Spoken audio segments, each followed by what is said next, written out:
and welcome to the Lesbian Strength, Lesbian Day of Visibility live stream. So while everyone is just joining us, I will do a bit of an introduction about Lesbian Strength. So Lesbian Strength was formed in 2019 by a group of lesbian feminists, basically because we didn't feel that as lesbians we were particularly represented by or indeed welcome at LGBT events. And so we all had started to feel very strongly that autonomous lesbian organising was the way to go and the way to build community between lesbians. We chose the name Lesbian Strength because Lesbian Strength marches happened in the UK throughout the 1980s, and they were separate lesbian-only events that were organised traditionally the week before lesbian and gay pride. And so we wanted to kind of build on the history that was there and kind of restart that tradition.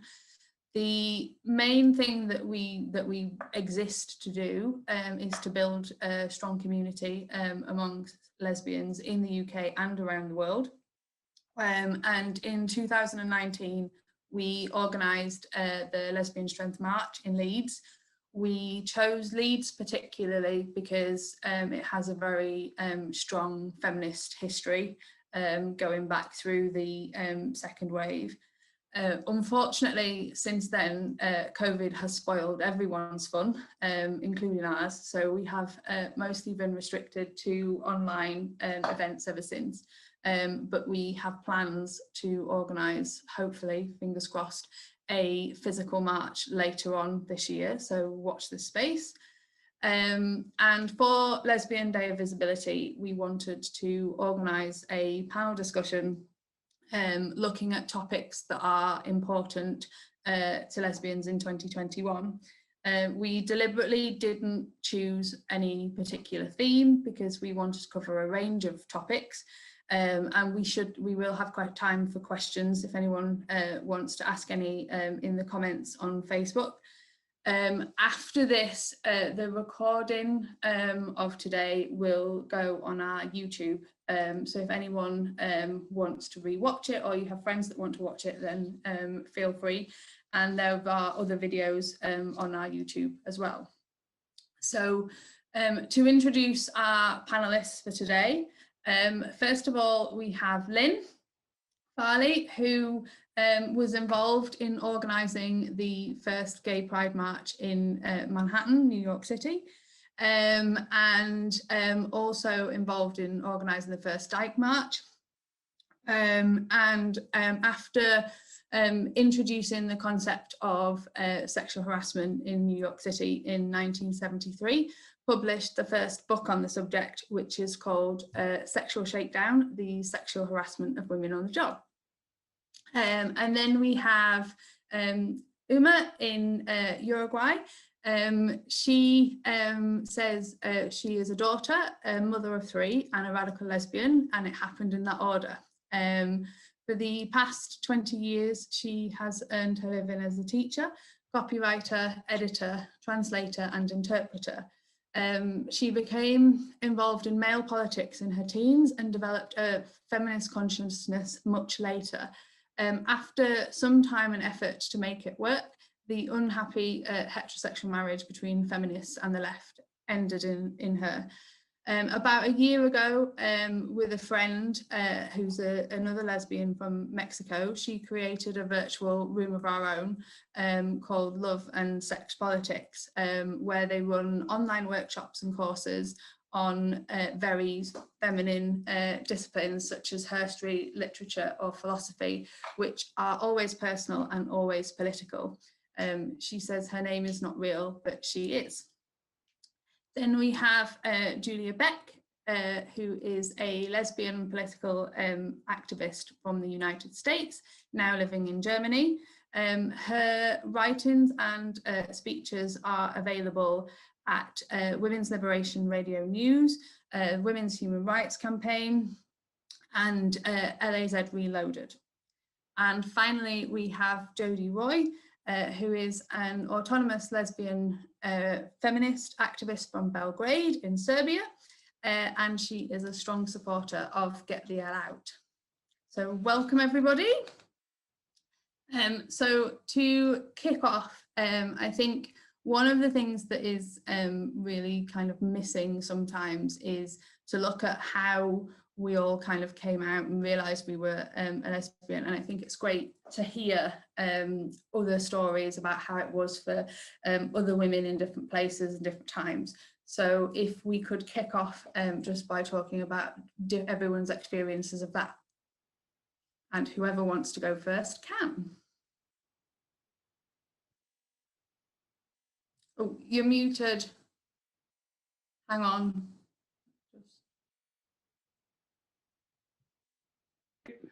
Unmute? Yeah, there you go. Am I unmuted now? Okay. I came out with a high school teacher. She brought me out, a gym teacher. It was kind of like right out of that song by Meg Christian. But, you know, she courted me for at least a year before there was any physical touching. She was my gym teacher. I was a student in high school. And so for a year, basically what she did, she invited me to go scuba diving on the weekends, and we did. And that was the first time I ever held hands with another woman, was in the guise of scuba diving. And I remember thinking when we would swim around holding hands, oh, this is nice. That's about all. Anyway, she was my first, she brought me out, and the truth is she loved women's bodies. And so I had a fantastic introduction to sex. I really did. I mean, of anybody that I've ever known, including all my lovers over the years, you know, I had the best coming out and the best introduction to sex. I'm not saying that every young woman should have an older lesbian lover, but in my case, it was really great. And I mean, I think there was a dark side to it, but it took me a lot of years to acknowledge that. But when I say that it went on for a year before we touched, she was grooming me. And I didn't understand that, and I didn't understand it for decades. But it was a great introduction to lesbianism and sex. And you know, the truth is also, after having been with her,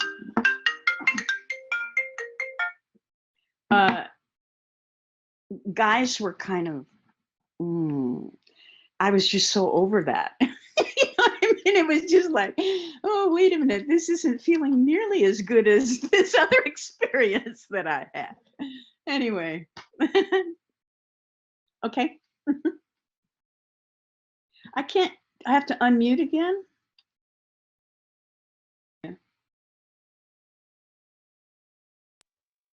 Julia, do you want to go next? Sure, yeah. I had a teacher in school, my art teacher. I always thought she was really interesting, but we didn't go scuba diving. I always wonder what would have happened if we did. When I was really little, really small, I used to go to a daycare at the church. I lived with my mom, and we were heavy into the church with a capital C. Didn't matter what denomination, we were always in there for something or other. And a lot of churches offered daycare or, you know, childcare. And I would be there playing with the girls. We'd be messing around, and then I would get in trouble for it. And as a kid, you know, oh, I learned that this behavior is not okay, so I shouldn't do these behaviors again, or else I'll get punished. So fast forward to puberty and like going to school, getting into university, I was with men because I was raised in the church, and I was raised to believe that my body was the temple of the Lord and it should belong to God, and then the next person it belongs to is men. And I had this programming in my head, and I didn't really enjoy sex with men at all, but I did it because I thought it was supposed to be, I thought it was what I was supposed to be doing.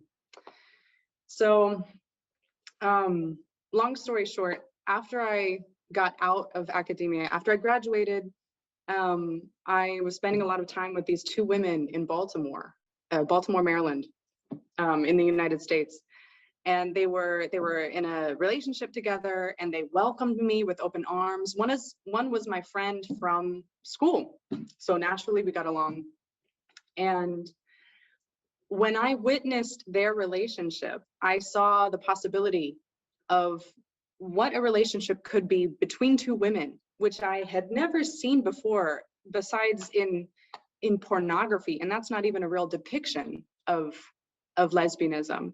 But this is the kind of media and programming that I had been receiving all these years. Finally, I saw what could be real, and I thought, damn, that's it. So I guess the rest is history. I got involved in politics, and I was exploring on my own. I finally masturbated for the first time after coming out. So yeah, it's been a wild ride. I feel like I've been on a rocket ship going directly upwards into the lesbian nether regions of outer space, and it's been great. What, Jodie, do you want to go next? Okay, it seems that everybody has some teacher. Me too. When I was 12, I was in love with a French teacher, but she was straight, and there was nothing. She didn't take me scuba diving or anything.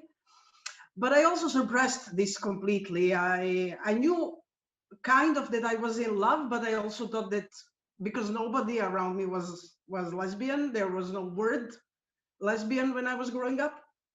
So I just put it aside for a long time. I knew that I'm not like the rest of others around me, and I knew that I don't want to get married, but I also didn't know what I was. I thought, because everybody was having boyfriends and all, I thought, okay, I should get one. So I did get myself one at a certain point. It didn't really work out. Then I found another one. Then again, it didn't work out. And then for quite a lot of time, I couldn't really place myself anywhere. And then when I was around 30, I accidentally came first to the family, but really accidentally came to the feminist movement. And then even more by chance met 10 lesbians at once. And still I couldn't really, I was impressed with the strength, with loudness of these women, but I was like, okay, they're cool, but I don't know if I'm one. And then, believe it or not, I started what used to be the remains of women's studies in Belgrade. And I became lesbian because of Adrian Rich, in fact, because I read the compulsory heterosexuality and lesbian existence, and I started reading and first 3 sentences, and I thought, wow, it's me. And then the more I read, the more I understood it's me. I want to be a lesbian. And from there, everything started. Then I found a girlfriend, and it was all like in 2 months. And I wanted to go to the highest building of Belgrade and scream that I'm a lesbian. It was a big revelation and a big liberation for me.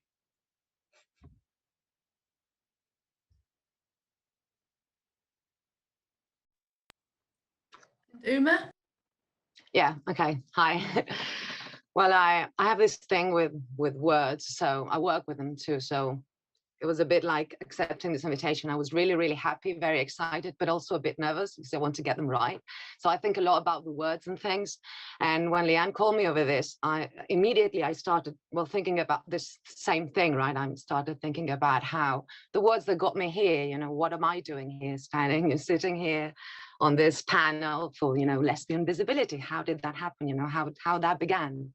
And well, I never went scuba diving, so teachers, no teachers, so I'm like out of that, scenario completely. But the first woman I was involved with was a classmate, was a friend. I was 17, before that, I remember being a girl and having a question that I think now is very strange. You know, it was not about liking girls or liking guys, but I asked my niece, we sort of grew up together, and we were like maybe 7 or 8 or 10, less than 10 for sure. And I was like, how do we know? I mean, how are we sure that, you know, men are supposed to be with women and like not maybe men with men and women with women? You know, it's like, you know, at that age, you don't like boys, you know, because what's to like, you know? So for us, it was like, why? And well, we thought about that for a couple of days. And you know, on Sunday evening, she'd say, you know, the problem is that, you know, we would go extinct, like, you know, the species, you know, humanity. And I was like, oh, of course, yeah, that's very good, you know, and that settled it. So that was that. But then I was 17 and I met this girl at school. We were both enrolling. It was the first day of school. We would be on the same class and we just started talking and we just became friends like instantly, you know, like immediately. So she would come to my place. We'd talk for hours and well, so then like we were talking before this began, you know, going live, like, well, if you get this feeling that you would like to do this, that you would like to hold hands, that you, in fact, you do, you sleep together, you watch TV, you talk about things. Well, there was something there, you know.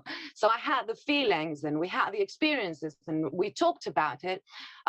We did not, I did not grow up in a religious context or anything like that. So I was not afraid of going to hell. In fact, I think that would have maybe been an incentive, you know, like to rebel against everything. So, okay, so now I'm going to be a lesbian. If that means that, you know, everybody's going to be upset and, you know, like a punk thing, you know.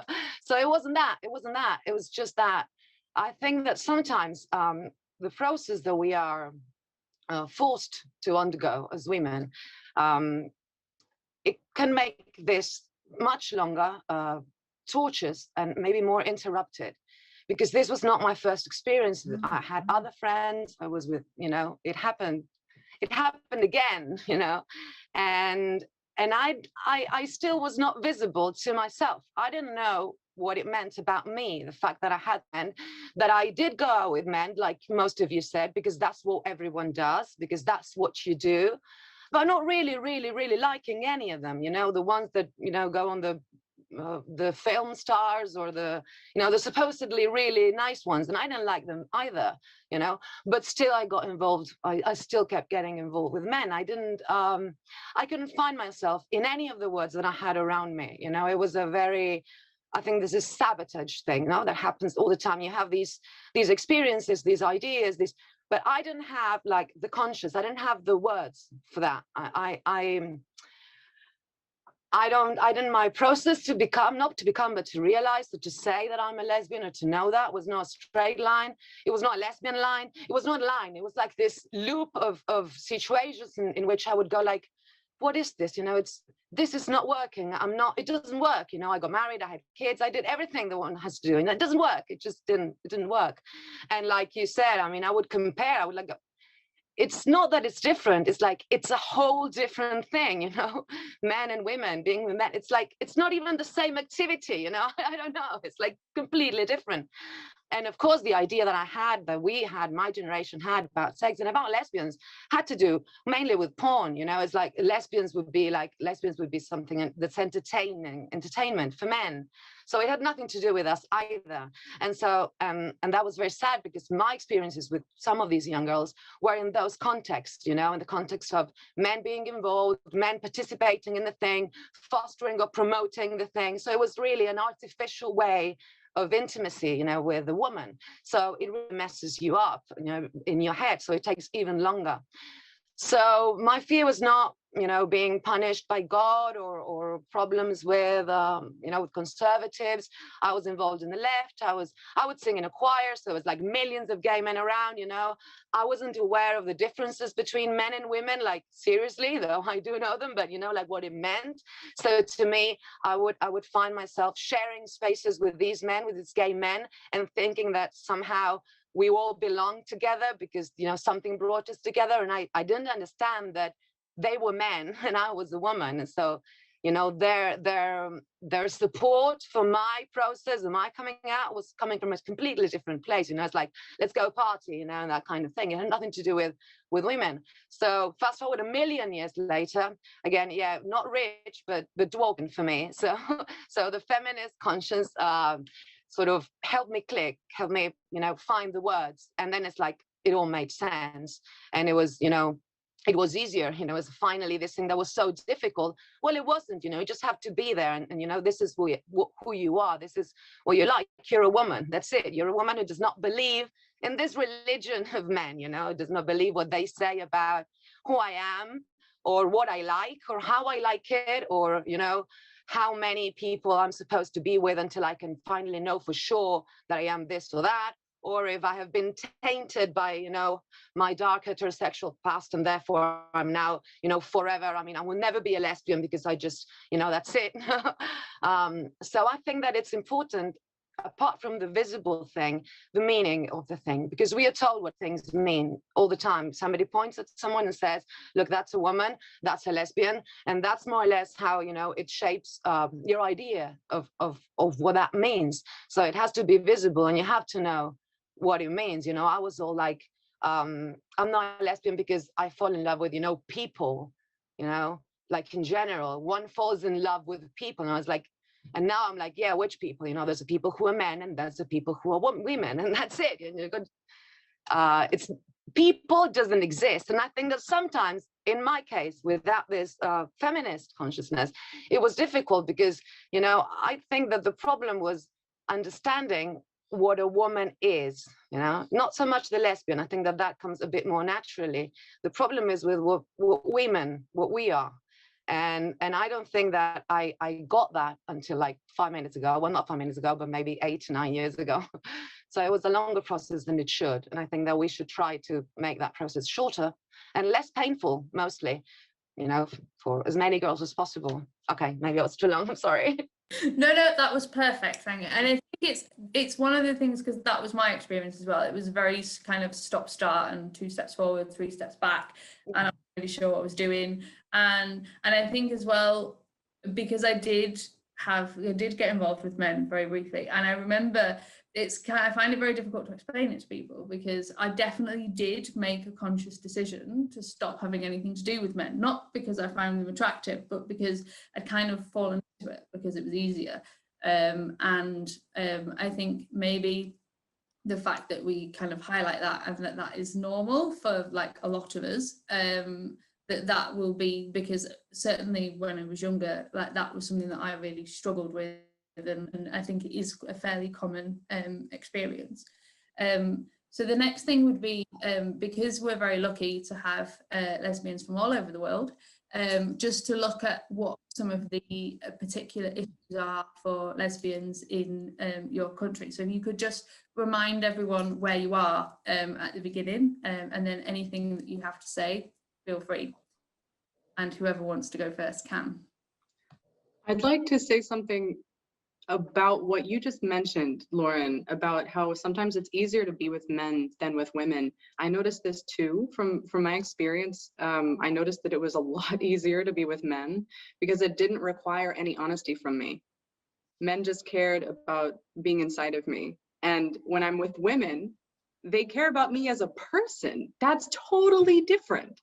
Yeah, but I think it's more than that. I think that you don't actually have to do anything at all. Yeah. Stop in bed with a man. You can just sort of be totally passive, and you just seem to end up there. And this is what I think, you know, it is, and I think it's important to kind of acknowledge the fact that I think when you say that you're a lesbian, you are very definitely making a choice, and it's not a choice that you make once, it's a choice that you continue to make, because it is, I think, you know, you have to, because I think the other side of it is the isolation, because I was similar in that I didn't know any other lesbians, so I found it quite difficult to find the lesbians. And so I think because as a young lesbian, that is what you are confronted with. It is difficult. And I think this idea that, you know, we all know what and who we are and it all just happens just isn't reality. But it's certainly something that it put a lot of pressure on me when I was younger, because I thought that everyone else kind of had their shit together and it was just me that was like clueless in the middle of it. And I think maybe in terms of what we can do for young lesbians, but also women who just haven't got there yet, is to kind of acknowledge and make sure that it's visible. It wasn't necessarily always straightforward and easy for us, because I think that there's this narrative that, you know, if you're a lesbian, you kind of come out of a uterus and you know that, and there's never any other option for you. And I don't really know anybody for who that is true. But actually, I think it does put pressure on people. And I think if we acknowledge that actually the reality is different, it will make things easier. So if we go back to things in our respective countries. So whoever wants to go first, go. Well, I never unmuted, so I can just, I'm from Uruguay. It's a very small country in South America between Argentina and Brazil. We're very like progressive. We have same-sex marriage and legal abortion and legal marijuana. We like, we're good with all the laws, you know, on paper, everything's all right. So the situation here is that I think that we have all the rights, so everything that's achievable has been achieved.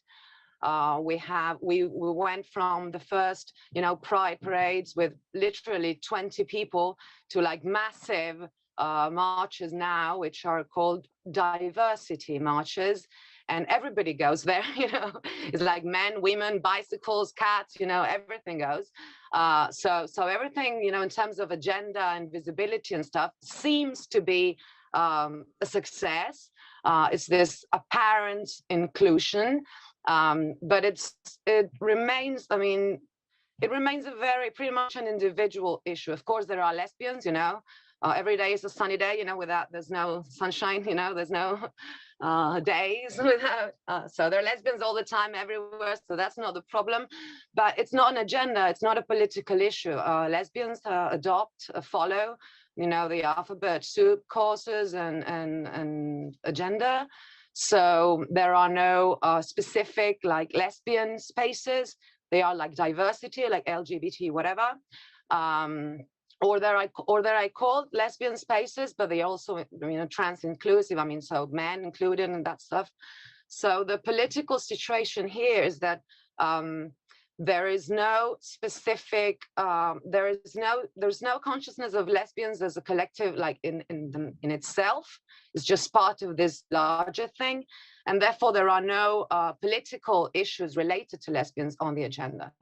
So you have the rights in paper, but you know, technically, I mean, you're still invisible by the standards that we're mentioning right now, and I think that that is a serious problem, for, you know, because for what that implies, you know, for girls, or in that context, I mean, there are no specific spaces for political or other kind of, you know, gathering of lesbians as lesbians. That's the situation here. No bueno.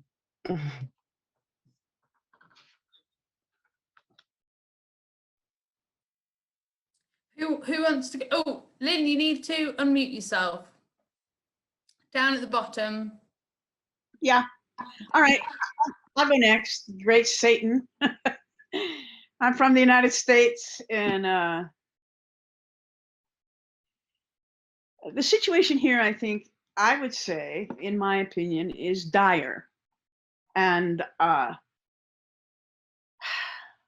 so you have a few really remarkable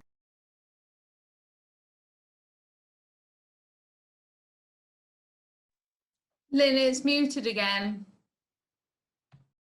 Martina Navratilova.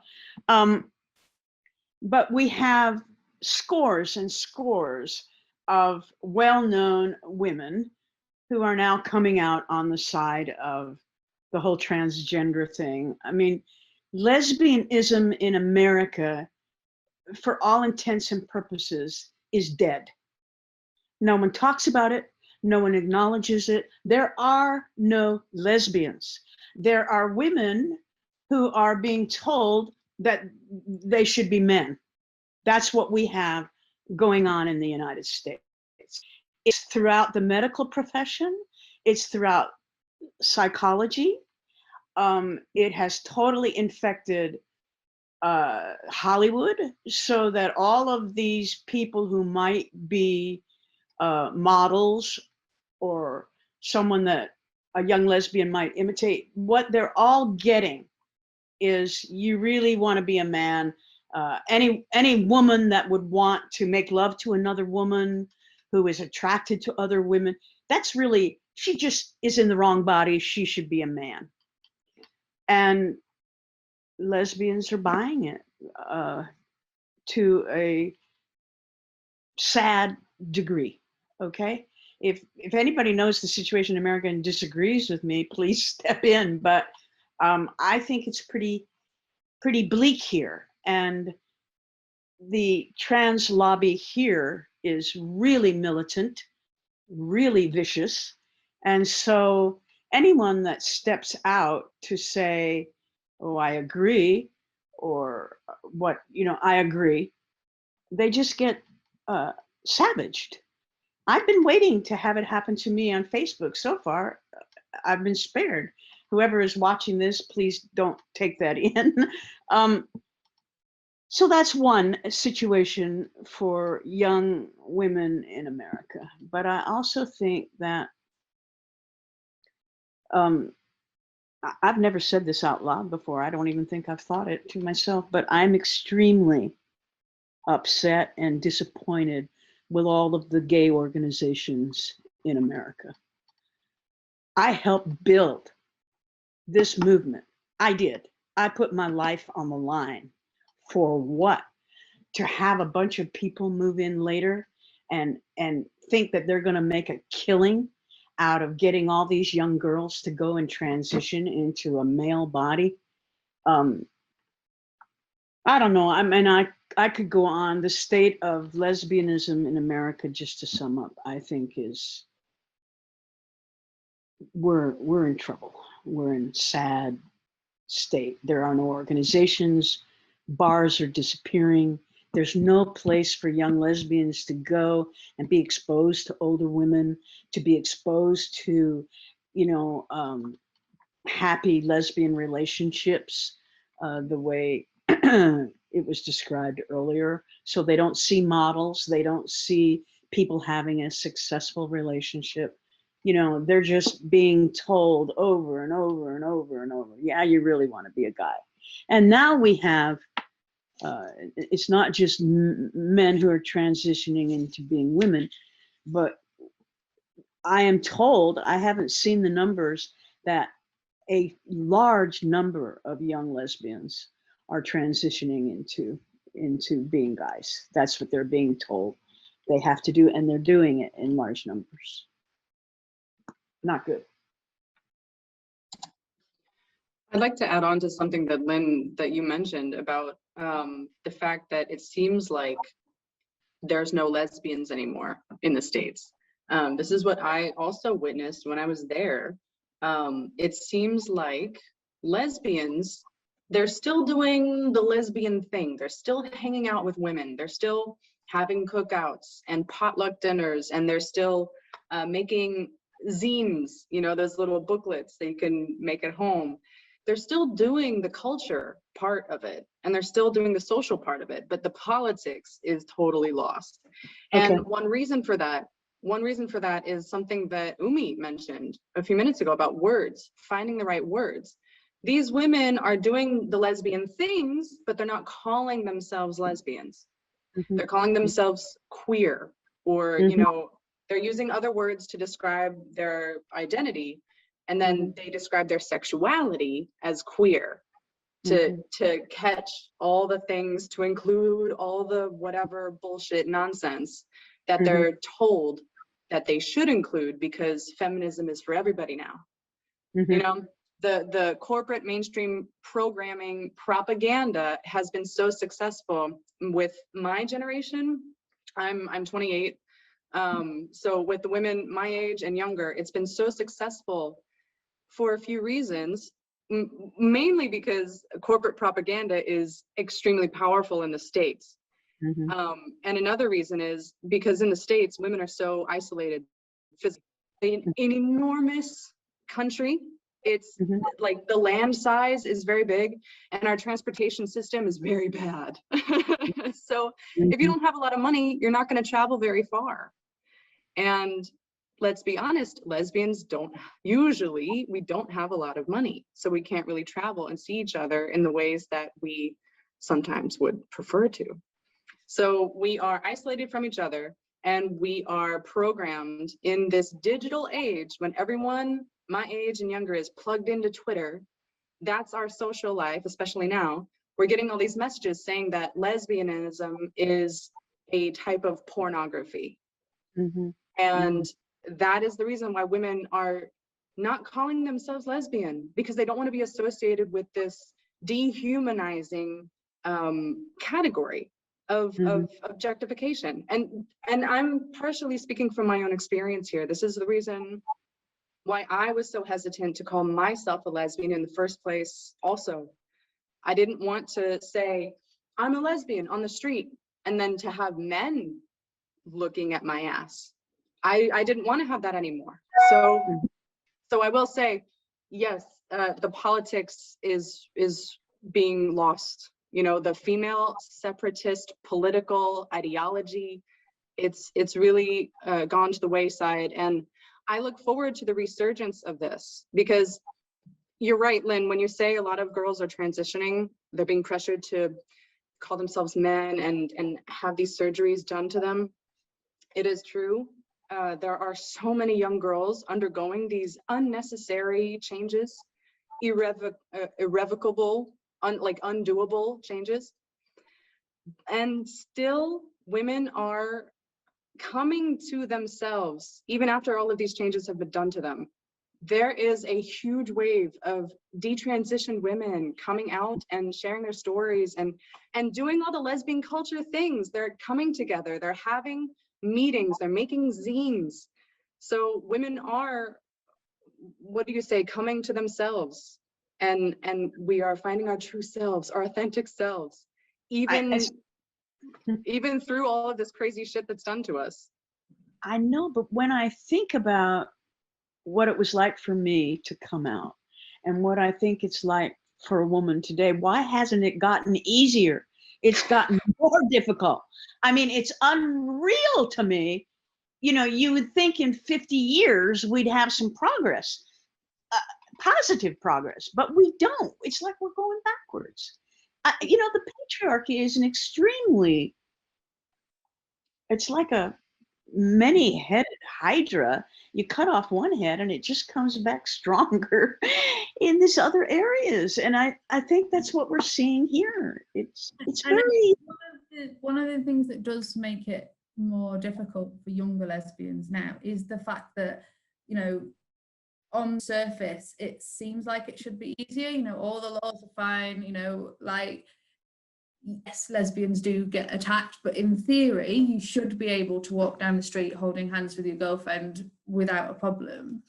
And I think as well, I don't know whether maybe in the past, the fact that, you know, there were other people kind of outside a community who you had to fight against because, you know, it wasn't allowed, almost made lesbians as a community band together because there was something to push out at. And I just wonder whether the fact that we've lost that and we've lost the politics and we've lost everything, because I think the situation in the UK is really similar to what you're describing in the UK, in the US. But I think maybe part of the reason for that is that I think in some ways, if you have something to rebel against, it's easier because you can, you know, be angry with the people that are over there, but it gives you something, whereas we don't really have that anymore.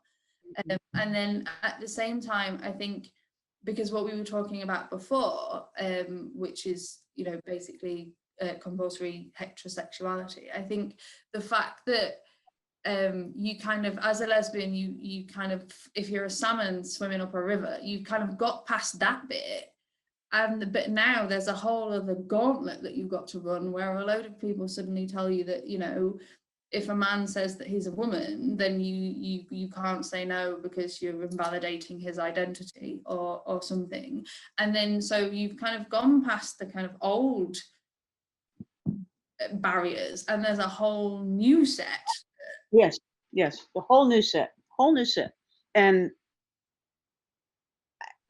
you know, but when I think back on my life, my political life as a lesbian, and most of my social life as a lesbian was political to a certain extent. Lesbians in general, I would say, are not necessarily political. I don't even think back in the day when we made a revolution, we were that political, if you know what I'm trying to say. And so now it's kind of like being swallowed by a whale. And I think most lesbians, if they're not political to begin with, they don't have a clue what to do in relation to all of this. And I also think that feminism informs my lesbianism. And if you're not a feminist to one degree or another, you are not really truly alarmed at what's happening in terms of the transition stuff. Okay? A lot of women I know don't see anything wrong because, you know, oh, well, you know, she wants to be a man, let her be a man. What's the big deal? There's no groundwork, there's no foundation, there's no understanding that could be put into a political context. Does that make sense or not? Yes. And it's like fighting an uphill battle. I live in a community. I'm the only lesbian. I'm out. And there are 1, 2, 3, 4, 5, 6 gay men. I wouldn't consider one of them an ally. They don't have a clue what's going on with the whole transition thing. And if they finally understand it, they don't care. It's not concerning them. Whereas when I think back to the first Gay Pride March, Craig Rodham and some of the men that helped to found GAA, Gay Activist Alliance in New York, were incredibly politically sophisticated about feminism and about women's issues. Radical lesbians led off the first Gay Pride March in New York because the men wanted to do something against the invisibility of lesbians. They understood it and they got it. And we marched proudly at the first Gay Pride March. That didn't last. Within a year, the men were like, no, we're going to be in the front. No, put them in the back. Who cares? They're just a little teeny contingent of you know, pussies. That's what they would say. You know, gay men were not necessarily our allies at all. And they squeezed lesbians practically out of the Gay Pride March. That's why I helped to start the Dyke March. And the Dyke March was great. The Dyke March wasn't really a march, it was a rally. At the end of the Gay Pride March, we always had a rally in the Sheep Meadow in New York City. And we just siphoned the women off before the rally and had our own rally. And it was pretty good. And I think it went on to become a tradition. But the first time we did it, it was definitely a rebellion against the misogyny and the sexism of gay men. Jody. Yeah, it's I've been listening and thinking at the same time. I mean, it's really complicated to explain the situation here. I'm from Belgrade, from Serbia, and this is one of the republics that was part of the country formerly known as Yugoslavia, which was a socialist country, and until the 90s. And basically, the feminist organization started in the late 70s here. And then from there, throughout the 80s, some small, more mixed gay lesbian groups started organizing. And then all that was interrupted by war in Yugoslavia. Mm. And this war lasted off and on for 10 years because it started before Croatia, but then Croatia, then Bosnia and Herzegovina, and then there was a break in the war, a couple of years, and then in Kosovo. And basically some things normalized kind of after 2000. What happened is that when the creators of the war were overthrown, the transition from socialism to capitalism began. And this meant that UN, United States, European community all said, now you're a democratic country. So now you have to change the laws, and they started changing different laws a bit. Still here, the situation like we don't have the law, we don't have the civil partnership. It's now in the parliament. We don't, marriage is out of the question and stuff like that. We do have lesbian prime minister though, who is part of the fascist structure. But what happened also is that a lot of NGOs were formed. NGOs were getting the money from UN, EU, and United States funders, and they dictated the politics. As there was no lesbian politics to begin with in the 80s and throughout the 90s, it was just anti-war, strong anti-war, and really important anti-war movement. Big organization to support women who survived sexual violence in the war, but no lesbian politics. So from 2000, only the entire politics is formed through NGOs, through funders, by funders through NGOs. So there is no lesbian politics. There are no lesbian organizations. There are no lesbian bars. There are individual women who, of course, because this is really a small country, so we all know each other. There are women who call themselves radical lesbians, but they're individuals. They are not organized in any group. Neither. We tried different things, but we never had actual support of anyone. We, for example, once tried to, I pushed to make, well, we were part of international kind of projects, and that was called Feminist Caravan, and within this we tried to make lesbian march. But within that, there were strong attempts to let transgender people to enter, and we had a lot of discussions. Finally, some came also to this.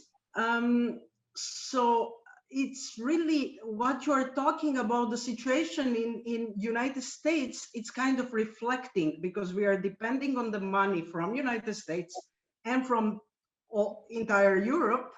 Mm-hmm. Also, the same thing is reflecting, and it's like copy paste. Only as this is post-war, quite conservative country, things are going a bit slower. But now you can't find young women who call themselves lesbians. Now you immediately, when you say something, you are immediately labeled as TERF, SWERF, I don't know, Smurf, all kind of ERFs. And it's really impossible to reach out. Really, really, really impossible to reach out. There are strong trans voices here, and they have a lot of support from heterosexual women that call themselves feminists as well. So it's really, I don't know, really complex situation. And there is also no history of self-organizing, so of any kind. Always everything was dependent from the money from the outside, because it's also everybody's poor, poor for Europe.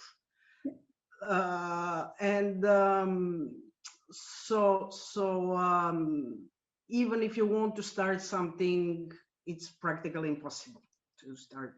So I suppose, given that it's Lesbian Day of Visibility and we want to be visible and also to celebrate things as well, what do we do about it? Oh, yeah. Well, I think this is a beginning.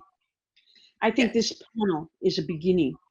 I think that we need to grow from here. We need to just start networking. And, you know, this is the first time I'm really saying this, and I'm really willing to commit myself to this. I haven't really been that active because I haven't really even known where to affiliate myself. But I think that's what we need to do, is we need to make, okay, for example, on Facebook now, there must be 20 groups all opposed to the transgender thing. I mean, I could list the whole names. They got to be consolidated. We need, you know, a couple of strong groups that have got the people and the politics and can start really doing something. I mean, I come from the days when we were a complete outcast group, and we changed that, and we can do it again. But it's going to take a commitment. Well, is that I think we have to oppose the whole idea, because it takes over a lot of young lesbians, and we have to oppose the idea that the answer is transition. But I think we have to be very conscious of the fact that whatever we do has to be constructive and it has to be for lesbians. So it's not necessarily always just about opposing something because it's bad for lesbians. I think we need to move beyond that and go into, you know, what do we need? What do we want? How do we celebrate things?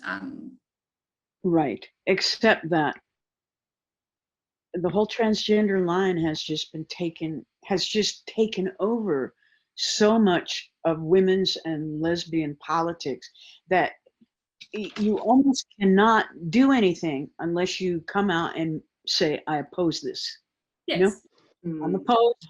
We got to do something different, whatever it is. But as soon as you say you're opposed, God, you're just challenged all over the place. I mean, it's like stormtroopers. I mean, they'll knock you off Facebook if they can.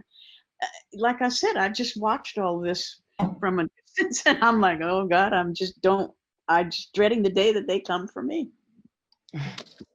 Well, Facebook is not the only place we can organize, right? I mean, a lot of us are stuck at home right now. We can't really travel so many places, but there are pros and cons to online organizing. Facebook is owned by men. A lot of these websites are owned by men, and they will control it to serve their own interests, right? So women are usually not welcome at a men's party, no matter what culture you're talking about, whether it's online or off. So yeah, I think using online platforms as a tool to network is a great idea, and this has been happening in the last year or so in greater effect, especially with the women's human rights campaign webinars. They happen every Saturday for over a year now, you know, and that's incredible. What's it it's called Women's Human Rights Campaign, and you can find them online. And there have been women speaking from all over the world at these webinars, so you can get a very wide perspective on a lot of issues.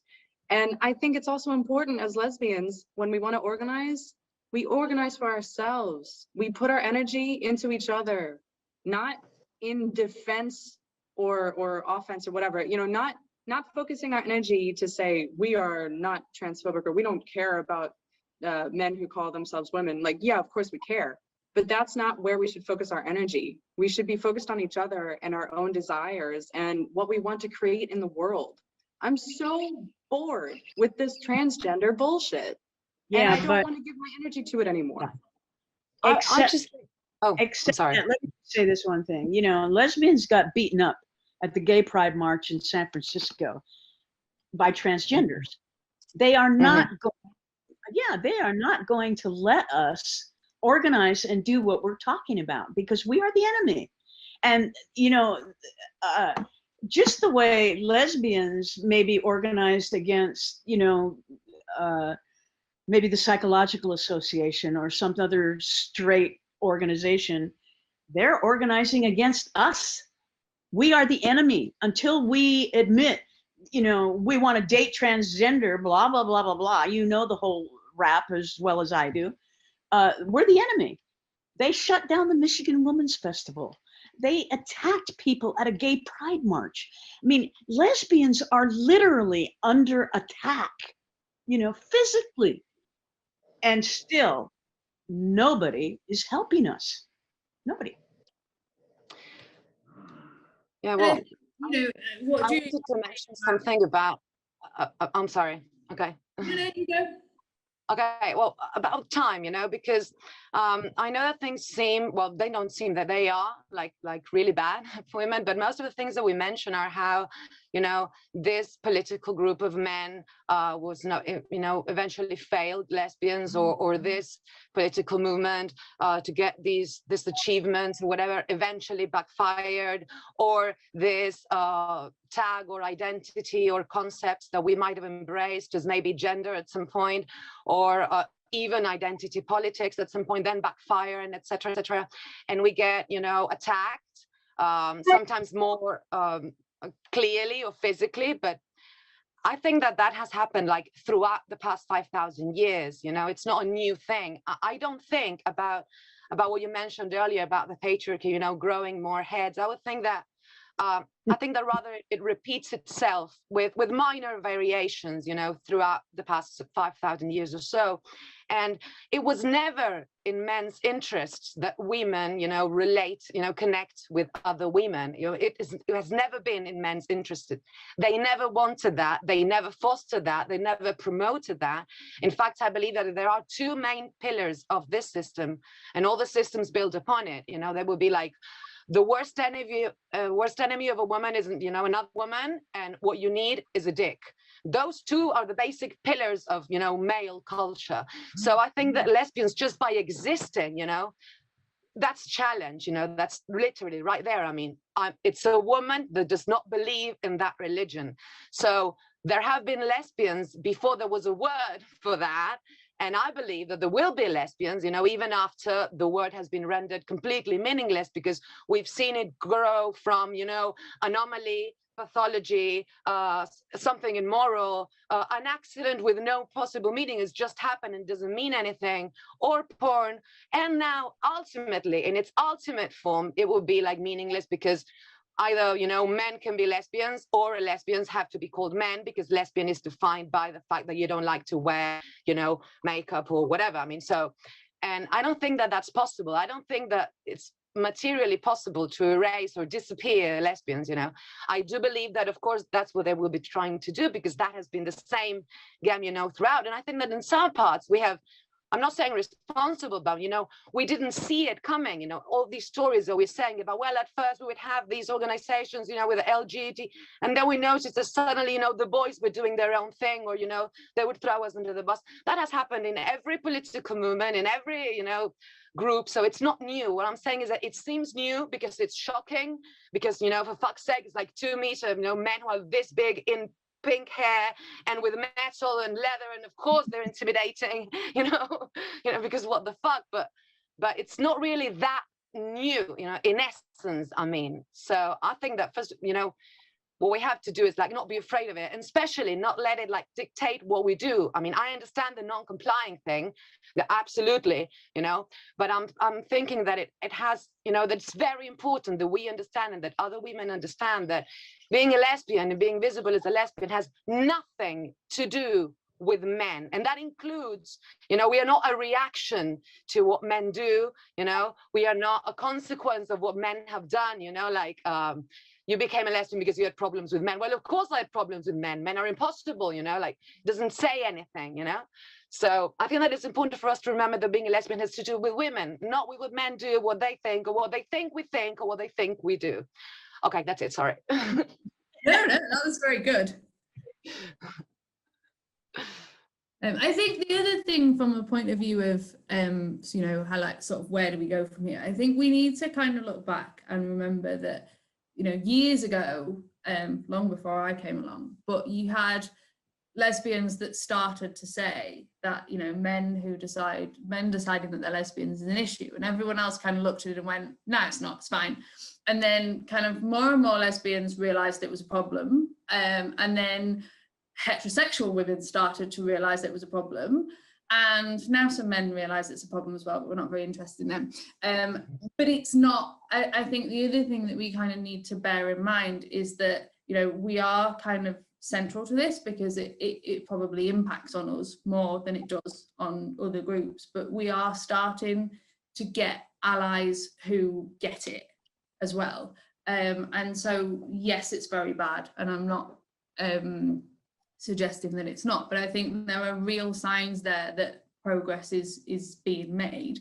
And we have had a question actually about how can allies support lesbian culture, so mostly heterosexual women, and also provide support to young lesbians. So if anyone has any thoughts on that, share them. I would like to encourage any ally listening. So ally meaning someone who's not a lesbian. I would encourage any and all allies to be more brave in calling out the bullshit, because lesbians are tired. I think we could all agree that we're tired of dealing with the same stuff. And, you know, as Umi has mentioned, it's the same thing over and over, just adapted a little bit for the time, or changed a little bit, moderated a little bit. And yeah, it's the same kind of issues going up. It's lesbian erasure. It's making women believe that we're in competition with each other, making women pressured into needing men for whatever reason. So I encourage allies to make room for lesbians and to fight with us and not against us. I mean, lesbians, we're going to have our own discussions, and we seem to have always the same discussions about some heated things which always come up. That's our stuff to deal with. I would encourage allies to be more brave and to put themselves on the line for us. I would really appreciate that. And give us money, by the way. Fund some organizations for lesbians. Please donate your money. Put your money where your mouth is. Julia, what organizations? Well, that's the thing. That's the thing. Lesbian Strength leads. Yeah, there you go. Yeah, definitely support us. I mean, if anybody wanted to give money, we can't even say this is where you should give it. Yeah. That's the state of our movement at this time. We need to admit it. It's pathetic. Well, we have trouble getting the word out about who needs money and which organizations are starting up. We, to be fair, we did when we organised Lesbian Strength back in 2019. We did have a crowdfunder because it was quite important to us. As we said before, lesbians often don't have a lot of money, so it was very important to us that one, it wouldn't be something that you'd have to pay for, and two, that we could offer support to women who needed it so that they could come. And Lesbian Strength is a place where people can give their money right now. Right now, today, if you want a place to put your money, Lesbian Strength is where to go. Very shortly, there will be a crowdfunder for the next Lesbian Strength. And yes, if people would like to donate, and that is what we used the money for last time. We used the money to get a sign language interpreter so that we were more inclusive, and that's what it went to. And we will have to do the same this year. So if people do want to support us, but you've also got, I don't know anywhere else, you've also got, I know that Lesbian Rights Alliance in the UK are running a project for young lesbians called the Labrador Project, and they certainly have raised money in the recent past looking to fund that. And I think admittedly there aren't the problem, I think the problem is that the big organisations have very much sold out, but there are smaller sort of grassroots organisations that are trying to take their place, and I suspect that's the way it's gonna go. And I think if people look, there are places that you can give money to support lesbians. I mentioned earlier, Women's Human Rights Campaign has had so many speakers, so many women representing other organizations from all around the world. I recommend looking at the archives of the speakers of these women and seeing where they're from, because they are representing organizations that you could donate to, that are not in the global north or whatever. You know, these women are from Brazil and like other places that are historically deprived of money and deprived of resources. So I encourage not only funding the women in Britain or in the States. I feel like we get a lot of attention, and attention could also be shared elsewhere too. Yes. Yeah, and also even at a smaller scale, you can always support like lesbians in your community who are doing something. It doesn't, I don't really think it really has to be something like wearing this. We're doing this to support the TERF campaign against the madness of men. You know, it doesn't, it will come naturally, you know. It has to do with having lesbian women being able to exist and doing things. And that's the possibility that we can all see that lesbians, you know, exist and do things. So if we can support them doing anything, well, I suppose that will work. It doesn't have to be $1 million for a big cause, you know. I wish we had enough money Yeah. to get the stories of detransitioners, For example. put out there as widely as the stories encouraging people to transition. If we could do that, we would make a huge dent, you know, in the whole juggernaut that this thing has become. But we don't have the money. We've never had the money. You know, gay rights, the guys always brought the money in, and we always came along limping behind. It's one of the reasons they didn't respect us. You know, women in general have a huge money raising issue, but lesbians, it's pathetic. It's just pathetic, really. What about you, Jody? If there is there a place that people could contribute money and help over there? No, as I said, there is really nothing, no group there is simply not enough women, there are simply not enough lesbians who understand the problem to begin with. Like this is, and who are willing to I've lost you don't know how many friends over this topic. I know, Haven't we all? this is yeah, but this is I'm living in a capital, like I know okay, it's a very little community, like really little, but I know nearly all of lesbians, not all, but nearly all of lesbians that are in some way active somewhere. I have 3 friends and that's it. You know, like, and it's because there are no lesbians who want to understand that they go with the flow, they go with the queer, they go with the mainstream, they simply go with the flow.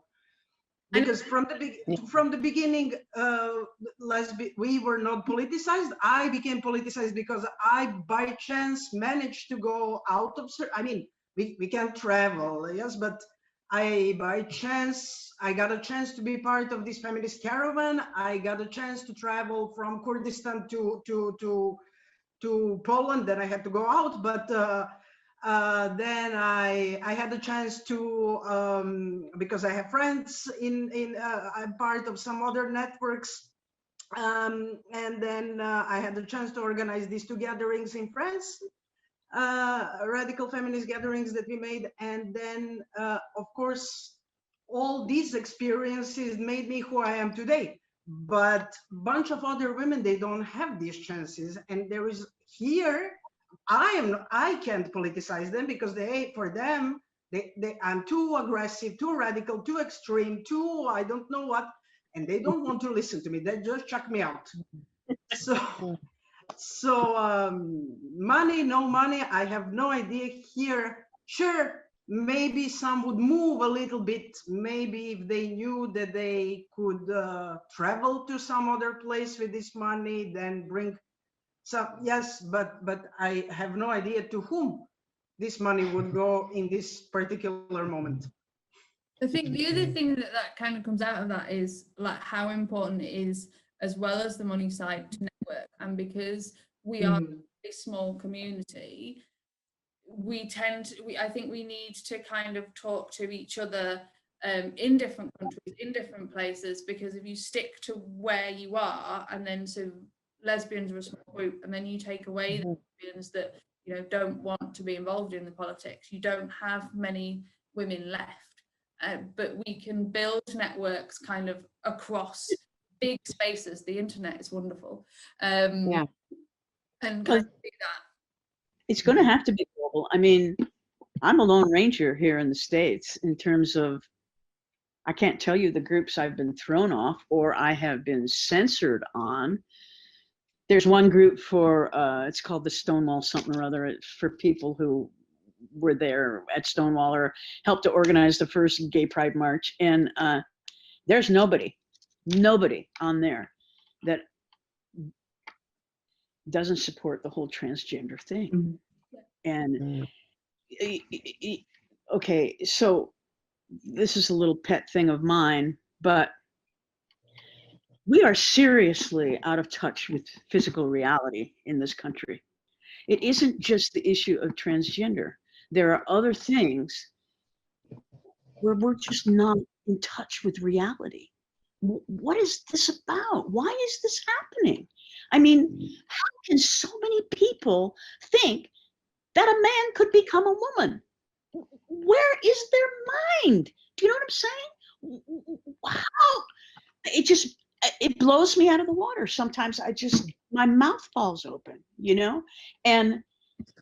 But I think, you know, there's a lot of money going into this transgender thing. I keep coming back to money. We are like seriously deprived in terms of the money department, and the transgender thing are overflowing. They've got the Pritzkers. They've got huge money makers. And that's what's speaking around the world, I think.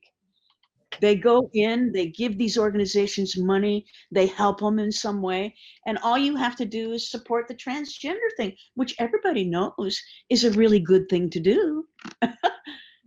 You know, well, now we have the opportunity to do really legitimate grassroots organizing.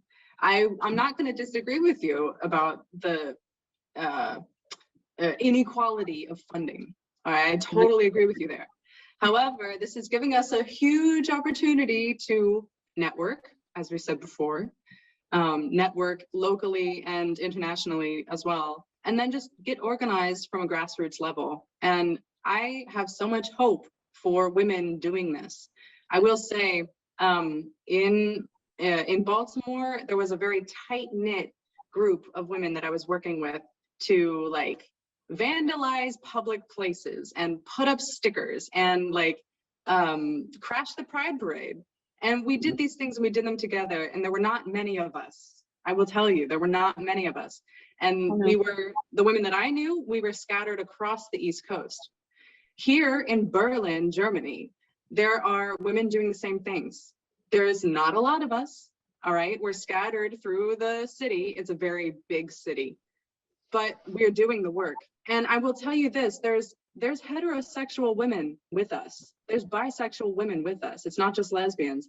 And I found that when women come together, regardless of sexuality, when women come together to do feminist things, to prioritize women, that's really where I feel good. And so we can also work together with these women as our allies, to do things together, to vandalize a public park, to spray paint the wall, to burn down a building. I'm not like saying go scuba diving, maybe. Yeah, go scuba diving. I mean, look at what the women in Mexico are doing. They are doing a revolution, and I'm sure it's not all lesbians. But lesbians are very important in terms of, you know, contributions to the women's movement as a whole. Lesbians are always in the middle, and I think essentially, you know, yes, things are not great, but actually there is a lot to be hopeful of, and I think, you know, if we get organised, then we certainly can. We are unfortunately out of time. So we could talk for about another 2 hours and still have I have a whole list of things that we were going to talk about to see how we got there. If anyone is interested in any more of these panels, because I think it has been kind of really good to do, then do let us know. You can contact us via the Facebook page, or we are on Twitter as well, and we could look at doing this semi-regularly. I want to say a massive thank you to the panel. You've all been great, and thank you so very much for giving up your time. It is very much appreciated. And to everyone who has watched live, or if you're watching this on YouTube later, but no, it's been brilliant, and I hope that wherever you are in the world, you are a visible lesbian today, because we need them.